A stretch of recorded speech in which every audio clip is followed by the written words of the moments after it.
Good evening, everyone. I really thank Dr. Somashila Murthy to give this particular talk to me because I really enjoy this. The more and more we specialize, we often forget that the patients are human.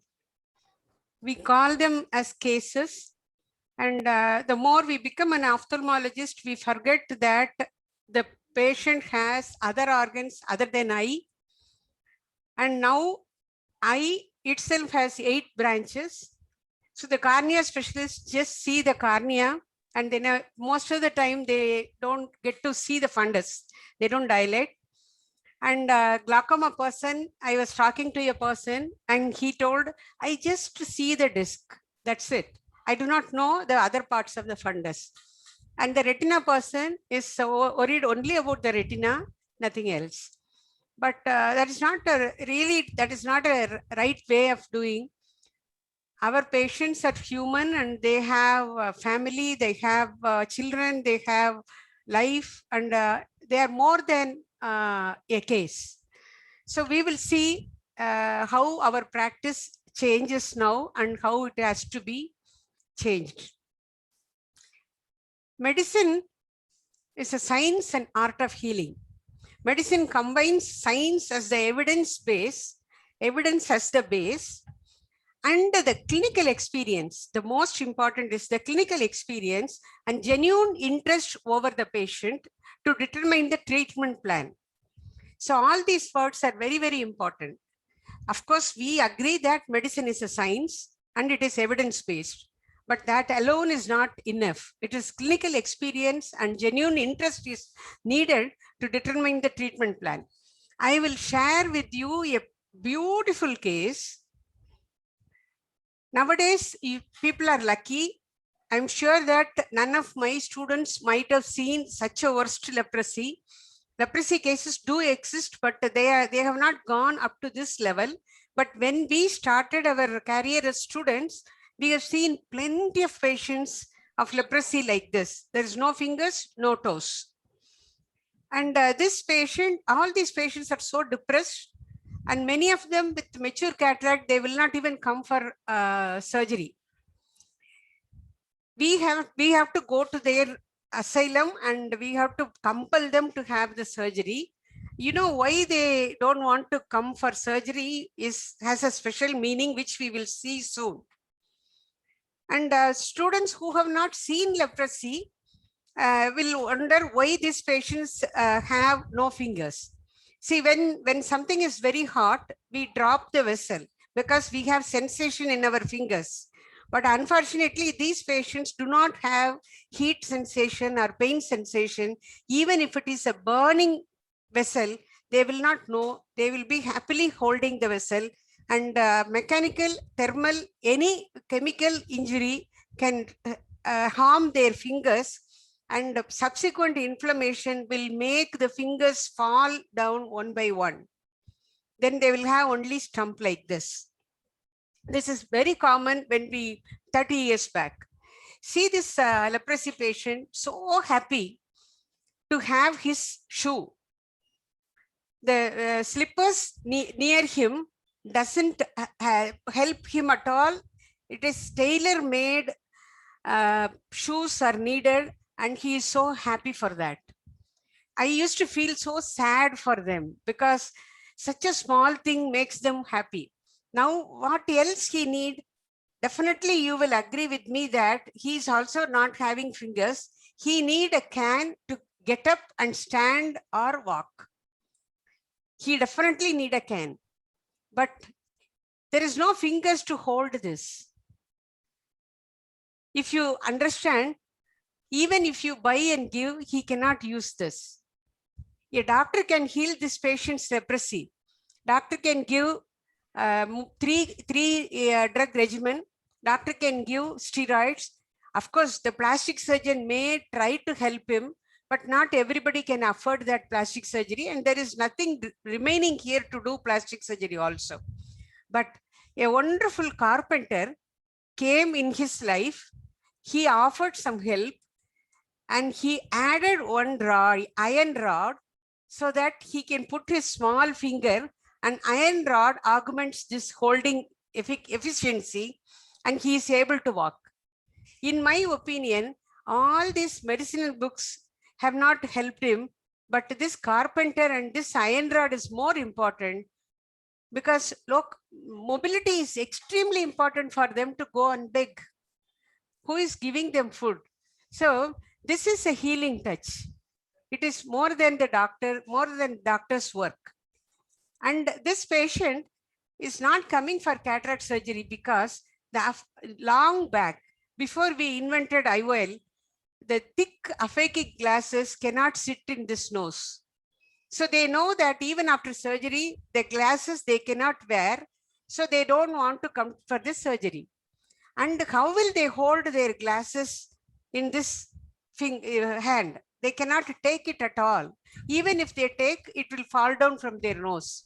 So I'm very happy to say in 1980, when I joined Aravind, IOL just came into the market, and Aravind was willing to give free IOLs whoever had leprosy. Leprosy patient will have definitely IOL free, because it means a lot to them. This is the personalized care. This is the healing touch for the patient. Not only the anti-leprosy treatment, not the steroid, not the thalidomide, but small things that makes them at least act near to a human being. We will see one another history of another patient. Sometimes, when the OPD is very crowded, when you are tired and fatigued, you are likely to send the patient telling that they are masquerade patients, they are acting patients.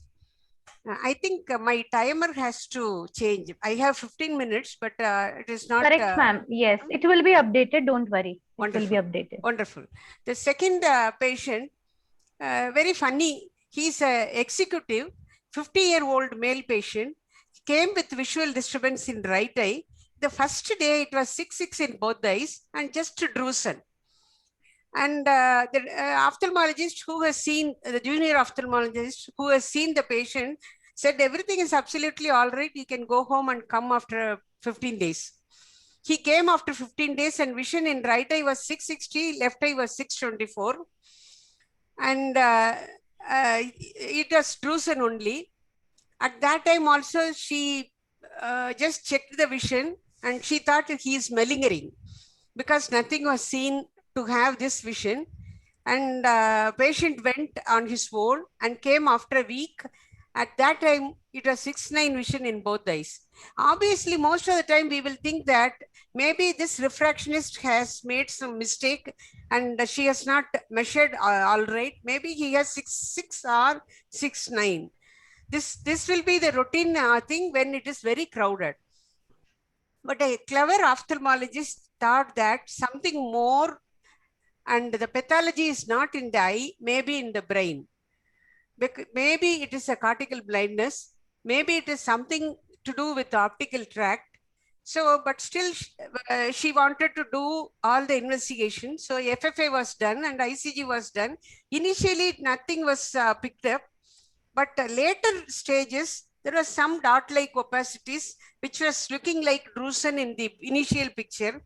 And both ICG had, late as well as early ICG had that dots. And CBC was normal. And we thought it could be some infiltration. So we wanted to rule out masquerade also. And peripheral smear was normal. Then we thought we will do neuroimaging. And neuroimaging told some nodule, and radiologist thought it is tuberculosis. Luckily, we didn't dispose the patient with anti-tubercular treatment. We asked neurosurgeon to do the investigation further, and he did biopsy. It was high-grade malignant B-cell lymphoma, which was altering the vision because it was in the cortical area. So it is better to think twice, thrice, or 4 times before we say that the patient is malingering. There was a wonderful patient, a choroidal granuloma with the neuroretinitis. Most of us immediately think of tuberculosis. But the patient was telling that he doesn't know what is TB even. and X-ray was normal. And my nurse, whenever anybody has cough, she will ask for a culture. Even if I cough, she will give me the culture tube. So culture was negative.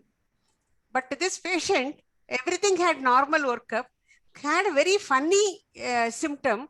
He told whenever he is worshipping in the temple, he had abdominal pain.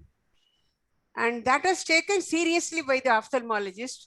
And we did CT abdomen. It was omental tuberculosis with mesenteric lymph nodes. So even a very rare funny symptom may give you a clue. And this patient was treated with anti-tubercular treatment, and it disappeared, and he got 6/6 vision back. And this is a very interesting case, a small PAS, that's it. And in this lady, you don't expect trauma, but a very ominous sign of hyphema was there. And she had 6/6 vision. She has come only for presbyopic glasses. She was not willing for any investigation. But we were compelling her to have at least imaging. She was, in fact, finding fault with us that we are making unnecessary expense for her. Somehow we convinced her, and we were fighting with her to do ultrasound. Ultrasound was normal. And again, we compelled her and did UBM free of cost to prove that we are not money-minded, but we wanted to see what it is. And there was a ciliary body tumor. Subsequently, she was willing for other investigation, and she had extensive metastasis everywhere, in the skull bone, in the spine, in the liver, spleen, and also in the lungs. And she had a biopsy, and it was metastatic adenocarcinoma. It was just 1 millimeter hyphema that made us suspect, and she died after 15th day. Without any treatment, she just died. There was one patient, you know, pretty well unilateral uveitis with low back pain, absolutely normal fundus, HLA-B27. And he has, it was in COVID period. So he went to a private practitioner. They gave topical steroid and steroid tablets. And after steroid, you may know in HLA-B27, steroid, oral steroid or systemic steroid can cause reactive arthritis, and they are likely to get joint pain worse than before. So he developed hip pain, and he came to us, and I told hip pain is common in your disease. So why do you worry? We will send you to rheumatologist. And he told, no, I know my hip pain. It will be different way. Then now I have a different sort of hip pain. It is not my disease. And we always believe the patient, and we have to believe the patient. And he is always right than us. So we did this CT scan, and it was steroid-induced avascular necrosis after single course of oral steroid. 40-30-20-10 was given. After that single dose, he has developed avascular necrosis. He was absolutely right that it is not his routine pain. So we immediately stopped steroid, and we sent him to the rheumatologist for immunosuppressive and other treatment. And one software engineer had defective vision. He had a vitreous hemorrhage in one eye and healed scars in the other eye. And he was, we usually in vitreous hemorrhage, we want to wait till we see whether it is going to absorb on its own. But this person was insisting that he need a diagnosis. And CT scan showed a biggest cavity. Probably he had tubercular vasculitis, which caused the hemorrhage. So unexpected diagnosis can come at any time, and it is very, very important to listen to the patient. And this is a very important patient, newly married girl, an engineer, newly joined in duty, had history of fever, polyarthralgia, and ANA positive with high ESR. And you know pretty well, it is only SLE retinopathy and SLE ischemic maculopathy. We immediately wanted to send the patient for rheumatologist's opinion, and we explained many times that she needs pan photocoagulation, but she will not gain vision. Because we gave poor visual prognosis, she was not willing to meet us again, and she developed neovascularization. So probably we should have told her that it is the painful blind eye that we expect, and we wanted to do photocoagulation. So it is managing the patient is important, not just the disease, managing the patient regarding diagnosis as well as prognosis. Thank you. Thank you for your time.